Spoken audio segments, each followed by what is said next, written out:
Right guys, welcome back to another video, and today I wanted to talk about the state of the Premier League and football in general, to be honest, because it's been a bit of a weird time in football for a while, really, hasn't it? I watch American sports too, mainly basketball. If you watch my other channel, you'd know. I just think that the Premier League is becoming stale. Have you ever been in a season where it's almost a foregone conclusion who is going to win? And it's been the same teams winning over and over again, because in every other league that has been what their leagues have been. For example, you have La Liga, where it's a two-race battle between Real Madrid and Barcelona the whole time, and then you've got Italy, which has been Juventus nearly for the past 10 years before these recent two champions. And then you've got Bayern Munich in Germany, who always win. They've not lost a league title in years.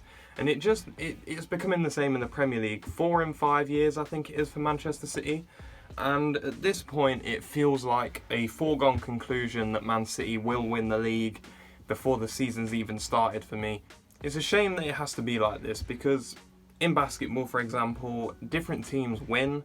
There's obviously the good teams that are have good history. For example, the Celtics, the Lakers, the Warriors, that can dominate if things align. However, it never really gets to the point where the same team is winning it back to back. In basketball, it's a big thing to win 2 in a row or 3 in a row. In football, it seems like Manchester City is going to win it easily. You had Juventus winning it 10 times in a row, I think, or 9 times in a row. And then you had Bayern Munich winning it. I think they've won it nearly 10 times in a row as well. How are these smaller market teams meant to compete? For example, me as a Leicester City fan, we have actually won the Premier League in the past 10 years. So for me, it might sound like a silly argument. But how are you meant to challenge something as big as Manchester City? For example, when they win the league last season, them and Liverpool clear of everyone. Liverpool has lost some players because they can't afford to just re-sign and give these players like $500,000 a week and stuff.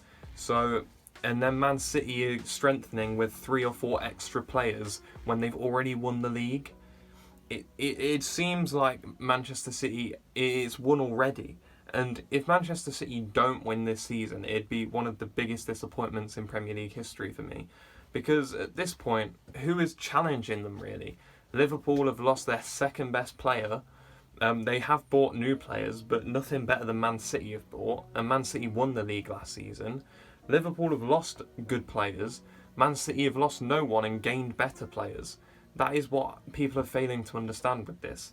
People are saying, oh, Núñez could help them. Yes, but Man City have just signed Haaland. Liverpool have just lost Mane. Man City have just signed Cucurella and Phillips. What more do you need? Their whole team is perfect. And it's even getting to the point with Leicester, you're hoping for a Europa League spot. That's what supporting a team like Aston Villa, Leicester City, Everton really is. It's no fear of relegation. Well, in Everton's case, I guess there was. But for these mid-table teams, it's no real fear of relegation, but no chance of winning it. No chance of winning anything.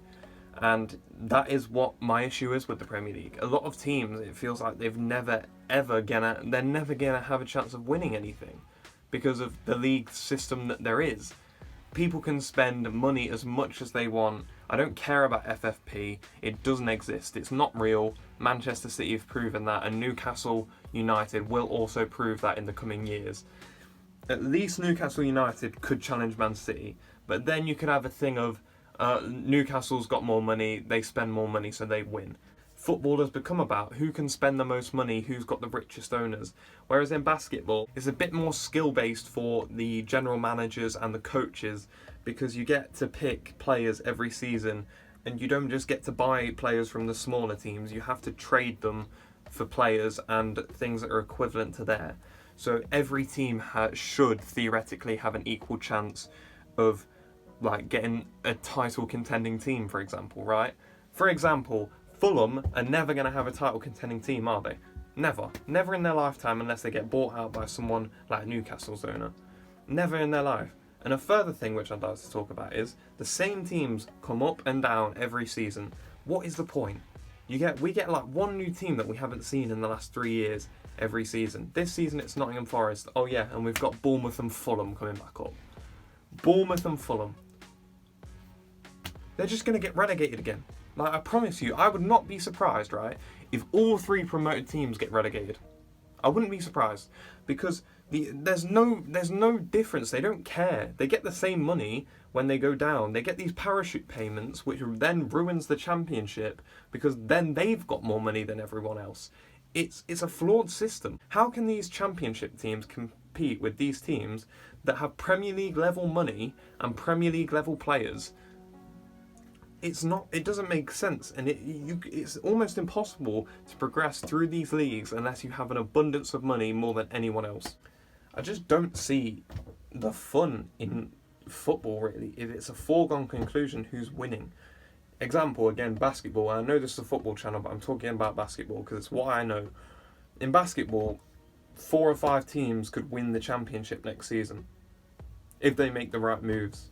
And that's what you love. Every team, if they play their cards right, can have a chance at winning. Yes, they might not win a championship for however many years, but then they could get someone good in the draft, develop those players, and then win a championship or more. This is what the Spurs did with Tim Duncan. They tanked, they got a first round pick and got Tim Duncan, and then they won 5 championships. Every team has a chance of doing it as long as they're run well. Even well-run clubs in the Premier League do not have a chance.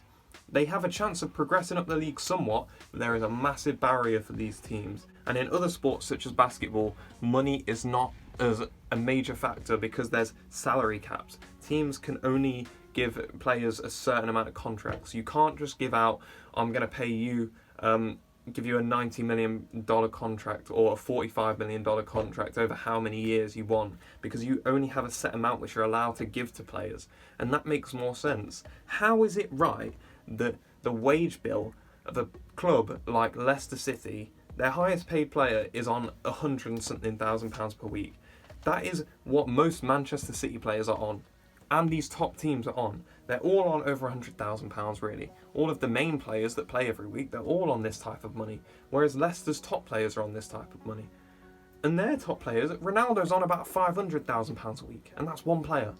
Look at Manchester United's wage bill. Look at Brentford's wage bill. It's astonishing how much the difference is. And even having a wage cap that teams can get to realistically means that it would be better for the sport in general. The reason why the Premier League cannot do this, and this is why football is a flawed system, is because of the different organisations. For example, right, say Premier League puts a wage cap on, what's going to happen then? All the players are going to move to La Liga, where there isn't probably going to be a wage cap, or the Bundesliga, and that's going to be the most popular league. So to compete with these teams and these other leagues, the Premier League lets these owners do what they want. The Premier League does have these FFP rules, but I'm not sure how they work. Is anyone really sure how they work? Because I am not. I don't understand how they stop people from spending money when these differences in how much teams can spend because of their owners is insane. Even teams in the Bundesliga, people say that it should be a 50+1 rule where the fans own 50% of it, yet that still keeps the status quo. No teams can grow, it's set in stone where these teams finish. For example, Bayern Munich and Dortmund at the top, then you've got some middling teams, and then you've got the lower teams that can't really progress because of this rule where you can only spend so much. And it's the same thing because it wasn't implemented when the league started. I just would like some variety in how teams play the game. It just doesn't seem right to let teams spend as much as they want, or like buy players from these smaller teams who then have to go and hope that they get a player equivalent to it so they don't get relegated and lose so much money. Just because the bigger teams, they're attractive because they've got all the money, they're playing in Champions League and they're winning titles. And it's not as fun watching football as it used to be when, I don't know, it was more competitive at least. Now every season you've got 2 teams competing for the league, and it's Man City and Liverpool. Last season I think there was a 20-point difference between Liverpool and Chelsea. That's second and third, 20-point difference around that. How is that fun for anyone? Like, the teams are happy that they're getting into the Champions League places. Teams should want to win it. They should want to go all out, and they do, but financially they can't because of who they're competing with. I think it needs to be levelled out in some way. I just wanted to air my thoughts on this because after seeing all these Manchester City signings and all of these Liverpool signings for 100 plus million, when Brighton, for example, I think their record signing is like 20 million or something. How does that make sense to anyone? How does that work when these teams cannot spend the same amount of money? It's just not fair, and it's making the Premier League stale. The same teams get relegated, the same teams get promoted, and the same teams win it every single season. Right, so I just wanted to air my thoughts on that really quickly. I'm sorry if it was a bit of a ranty video. I just wanted to talk about it and say my piece on it. I've been thinking about it for a while, and it's really been awful watching some teams spend all this money. And for example, us, let's see, we haven't signed anyone. So it's just hard, and I just wanted to express my emotions on the state of football right now and why I think that it's going a bit stale, especially for fans that aren't of these top clubs. Anyways, thank you for watching, and if you could please subscribe, I'd really appreciate it.